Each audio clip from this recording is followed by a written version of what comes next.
இந்த வீடியோவில் நாம் இன்னைக்கு பார்க்க போகிற டாபிக் கிளாஸ் 9ல் இருக்கக்கூடிய மோஷன் அப்படின்ற சாப்டர் தான் எக்ஸ்பிளைன் பண்ண போகிறோம். கடந்த சில நாட்களாகவே நம்மளோட சப்ஸ்கிரைபர் நிறைய பேர் இந்த பர்டிகுலர் சாப்டர் எக்ஸ்பிளைன் பண்ணுங்க அப்படின்னு கேட்டிருந்தாங்க. ஸோ அவங்க எல்லாருக்காகவும் ஸ்பெஷலாக இந்த வீடியோ இந்த டிஸ்கிரிப்ஷனில் போய் கிளிக் பண்ணி பார்த்தீங்க அப்படின்னா நம்ம சேனலோட வாட்ஸ்அப் லிங்க்கை வந்து கொடுத்துங்க. ஸோ ப்ளீஸ் அங்கே போய் செக் பண்ணி பார்த்து ஃபாலோ வந்து பண்ணிக்கோங்க. நம்ம இதில் போடுற வீடியோஸ் எல்லாமே உடனுக்குடியான அப்டேட் வந்து அதில் வந்துடும். ஸோ அதில் வந்து சர்ச் பண்ணுறது உங்களுக்கு ஈஸியாக இருக்கும். சரியா? ஸோ நம்ம பார்க்க போகிற டெய்லி லைஃப்பில் வந்து ஏதோ ஒரு ஆப்ஜெக்டை பார்க்குறோம், ஃபேனை பார்க்குறோம், டிவி, ஏதோ ஒன்று நம்ம கண் முன்னாடி இப்போ நீங்கள் பார்க்குறீங்க இல்லையா? வெசல்ஸ் இருக்கும், நிறைய துணிமணிகள் இருக்கும், அந்த கபோர்டு இருக்கும், டேபிள் இருக்கும், ஏதோ ஒரு ஆப்ஜெக்ட், ஒரு பொருள் வந்து இருக்கும்.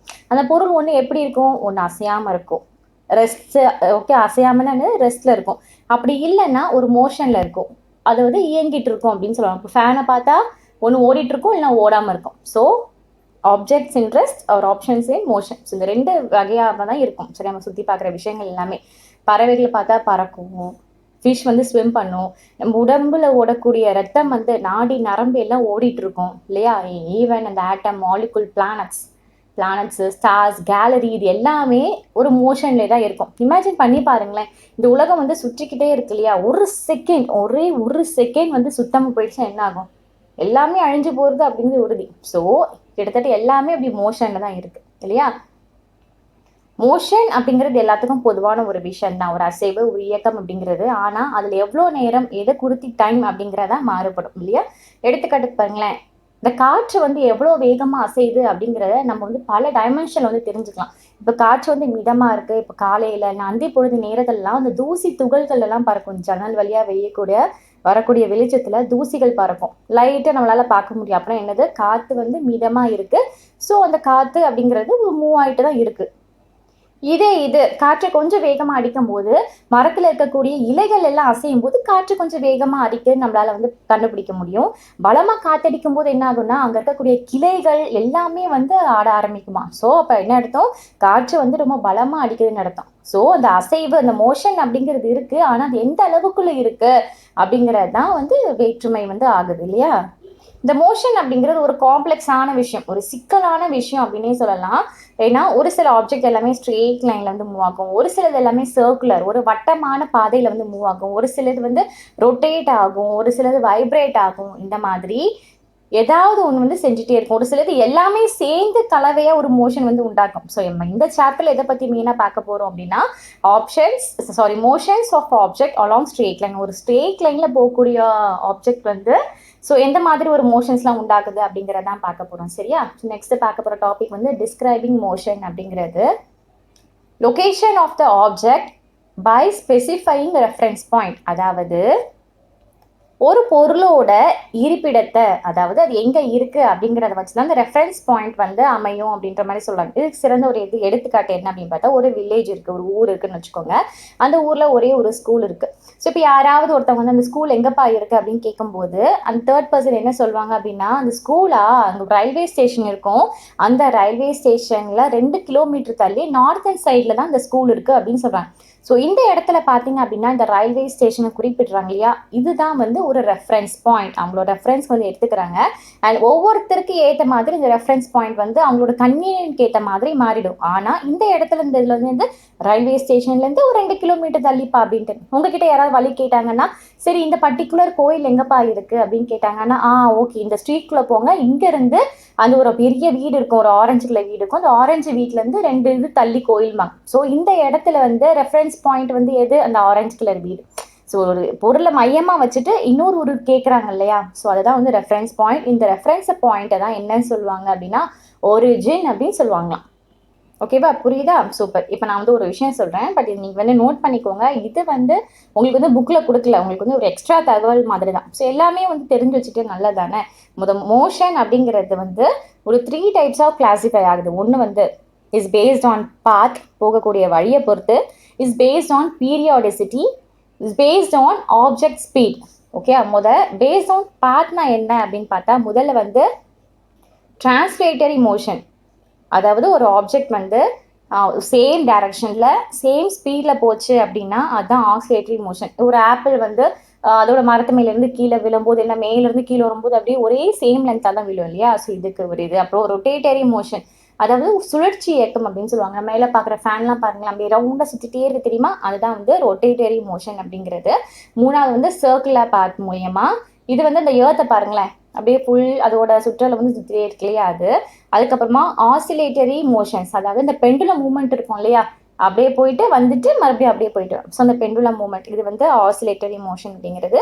நெக்ஸ்ட் வந்து வைப்ரேட்டிங் மோஷன். இப்போ ஒரு ஸ்டிங், ஒரு கம்பி இருக்கு அப்படின்னா நம்ம அப்படி ஸ்டிங் பண்ணி விட்டோம் அப்படின்னா அது வந்து வைப்ரேட் ஆகிட்டே இருக்கு இல்லையா? அது வந்து வைப்ரேட்டரி மோஷன். ஸோ அதோட பாத்தை வச்சு, அந்த வழி பாதையை வச்சு இது என்ன டைப் ஆஃப் மோஷன் சொல்றது.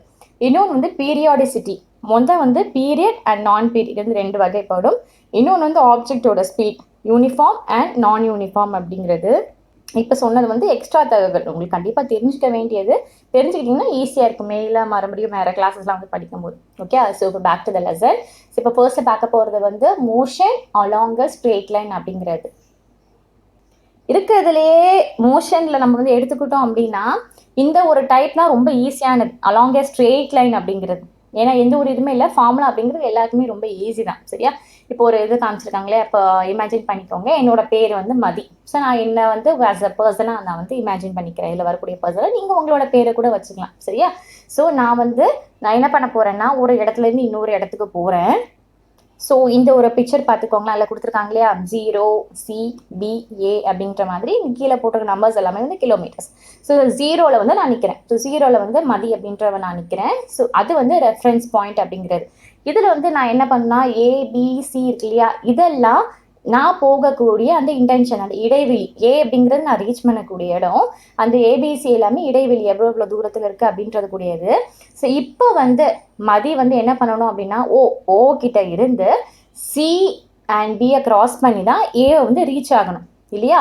ஸோ மறுபடியும் நான் வந்து திரும்பி வரணும் அப்படின்னா என்ன பண்ணணும், நான் ஸ்ட்ரெயிட் லைனில் தான் போகிறேன், அதனால சுற்றிலாம் வர முடியாது, அதே ஸ்ட்ரெயிட் லைனில் தான் வந்தாகணும். மறுபடியும் திரும்பி எப்படி வருவேன், ஏலேருந்து பி வந்துட்டு அதுக்கப்புறமா சிஏ வந்து ரீச் ஆவேன். ஸோ ஒரு ஸ்ட்ரெயிட் லைனில் போகும்போது இந்த வழிபாதை தடங்கள் எதுவுமே மாறாது. நேராக போகிறேன் அப்படின்னா அதே வழியாக தான் நேராக கேம்பேக் ஆகணும். புரியுதா? இப்போது டோட்டல் பாத் லென்த்து நான் எவ்வளோ கவர் பண்ணியிருக்கேன் அப்படின்னா, OA + AC, ஓலேருந்து ஏ வரைக்கும் ப்ளஸ் ஏலேருந்து சி வரைக்கும். ஸோ இதுதான் நான் டோட்டல் பாத் கவர் பண்ணது.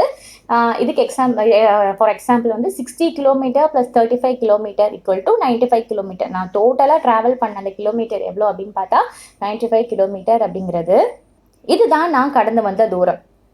நான் எவ்வளோ டிஸ்டன்ஸ் கவர் பண்ணியிருக்கேன் அப்படின்னு சொல்லும்போது ஒரு நியூமெரிக்கல் வேல்யூவாக தான் வந்து சொல்ல முடியுமா இந்த ஒரு டைரக்ஷன் ஆஃப் மோஷனில். நம்ம சொல்லுவோம் இல்லையா, நீங்கள் எவ்வளோ தூரமாக போனீங்க அப்படின்னா, இப்போ 2 கிலோமீட்டர் போயிட்டு வந்தேன்ப்பா அப்படின்னு சொல்ல முடியும். நான் எதை பண்ணேன், நேராக போனேன்னா அப்படின்னு சொல்ல மாட்டோம் இல்லையா? ஸோ எவ்வளோ தூரம் போயிட்டு இருந்தீங்க, இதோ இப்போ தான் ஒரு கிலோமீட்டர் போயிட்டு வந்தோம், ஒரு 5 கிலோமீட்டர் இருக்கும் அந்த இடம், அந்த ஸ்கூல் ஒரு 5 கிலோமீட்டர் இருக்கும், அதை சொல்கிறோம் இல்லையா? ஸோ ஒரு நியூமெரிக்கல் வேல்யூவாக தான் ஒரு சில விஷயங்கள் எல்லாமே சொல்ல முடியும், ஒரு குவாலிட்டிஸோடு அமைஞ்சிருக்கும். சரியா? நெக்ஸ்ட் பார்க்க போகிற டாபிக் வந்து uniform motion and non uniform motion. நம்ம ஆல்ரெடி பார்த்தோம் தெரியுமா டைப் ஆஃப் மோஷன்ஸில்.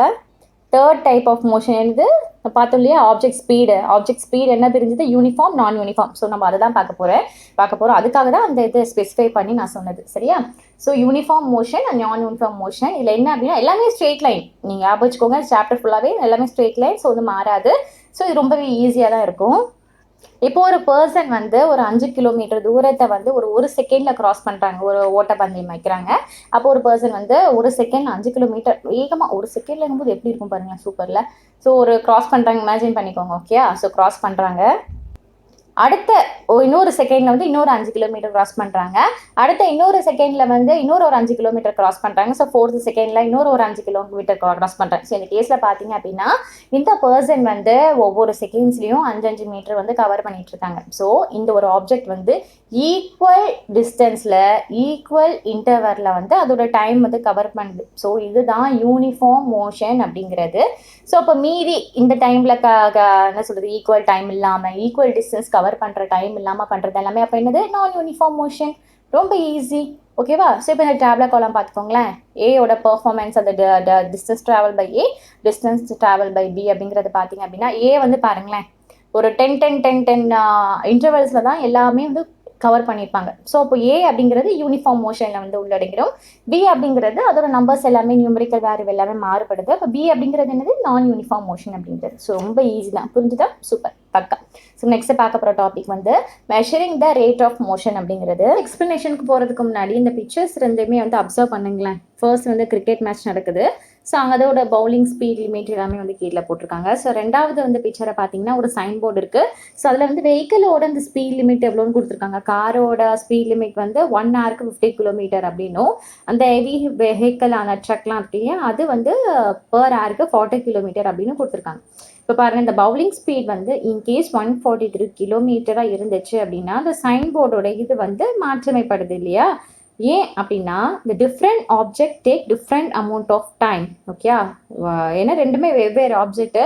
ஸோ அது வந்து ட்ராவல் பண்ணக்கூடிய டைம், அந்த டிஸ்டன்ஸ் பண்ணக்கூடிய டைம் அப்படிங்கிறது எப்பவுமே வந்து மாற்றங்கள் தான் அமையும். சில சமயம் ஃபாஸ்ட்டாக இருக்கும், சில சமயம் இது வந்து ஸ்லோவாக கூட இருக்கலாம் இல்லையா. இதில் இருந்து measuring the rate of motion of an ஆப்ஜெக்டை கண்டுபிடிக்கிறது அப்படிங்கிறது எப்படி அப்படின்னு பார்த்தலாம். Distance travel by object divided by time taken, அதாவது யூனிட் டைம் அப்படின்னு சொல்லலாம். ஸோ நம்ம இந்த மாதிரி பண்ணால் என்ன கண்டுபிடிக்கலாம் அப்படின்னா ஸ்பீட் கண்டுபிடிக்கலாமா, அதாவது ஆவரேஜ் ஸ்பீட் அப்படிங்கிறத கண்டுபிடிக்கலாம். எவ்வளோ அப்படின்ற மாதிரி கிடைக்கும். So SI unit of speed அப்படிங்கிறது மீட்டர் பர் செகண்ட் அப்படிங்கிறது. இதை ரெப்ரசன்ட் பண்ணுற சிம்பிள் தான் M/S அப்படிங்கிறது. இதெல்லாம் வழியே இல்லை, நீங்கள் படிச்சு தான் ஆகணும். ஓகே, இது எக்ஸ்ப்ளனேஷனும் தாண்டி இது வந்து இப்படி தான் இருக்கும். ஏன்னா நோட்ஸ் எடுத்து நீங்கள் படிக்கிற மாதிரி தான் இருக்குது எல்லாமே. ஓகேவா. So other units of speed கூட இருக்குது. அதாவது சென்டிமீட்டர், ஃபஸ்ட்டு வந்து மீட்டரில் பார்த்தோம் இல்லையா, இப்போ வந்து சென்டிமீட்டர் பர் செகண்ட் இருக்குது. அதாவது CM S-1 அப்படிங்கிறது. அதுக்கப்புறம் கிலோமீட்டர் பர் ஆர் அப்படின்றது இருக்குது, KM பர் ஆர் அப்படிங்கிறது. ஒரு ஆப்ஜெக்டோட ஸ்பீட் அப்படிங்கிறது அப்படி கான்ஸ்டண்ட்டாக தான் இருக்கணும், அப்படி ஃபிக்ஸடாக தான் இருக்கணும் அப்படின்றது கிடையாது. அப்படின்ற அவசியமும் வந்து இருக்க தேவை கிடையாது. அந்த ஆப்ஜெக்ட் வந்து நான் யூனிஃபார்ம் மோஷனாக மேபி இருக்கலாம்.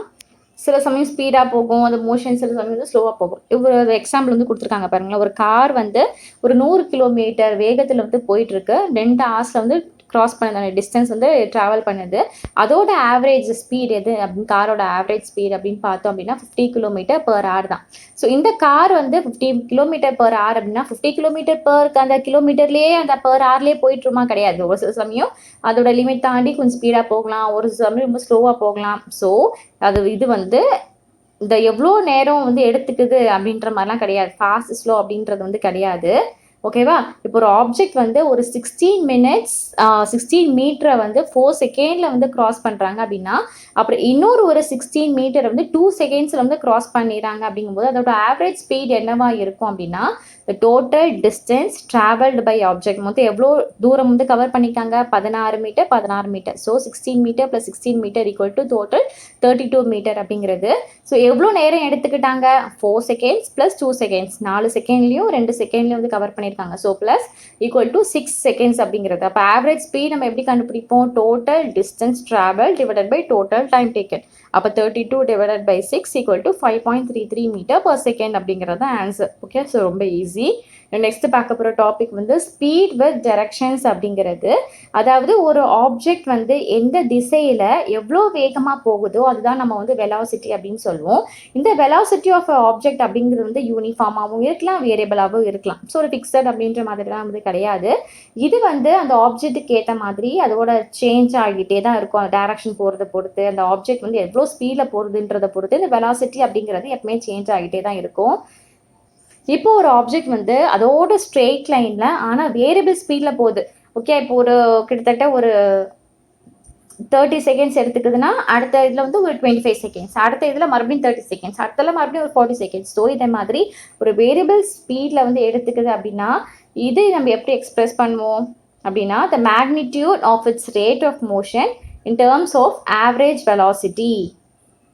எப்படி நம்ம வந்து இந்த ஆவரேஜ் ஸ்பீட் கண்டுபிடிச்சோமோ ஸோ கிட்டத்தட்ட அதே மாதிரி ஒரு மெக்கானிசம் யூஸ் வந்து கண்டுபிடிக்க போகிறோம். இப்போ ஒருவேளை இந்த வெலாசிட்டி ஆஃப் அன் ஆப்ஜெக்ட் வந்து ஒரு யூனிஃபார்ம் ரேட்டில் போயிட்டு இருக்கு, அப்படியே ஃபிக்ஸடாக ஒரு 10 நிமிஷம் அந்த டிஸ்டன்ஸ்லேயே போயிட்டு இருக்கு சப்போஸ் சொல்கிறேன் அப்படின்னா அதோட இது எப்படி நம்ம கண்டுபிடிப்போம், அதோட ஃபார்முலா என்னன்னு பார்த்தா average velocity equal to initial velocity plus final velocity divided by 2 அப்படிங்கிறது.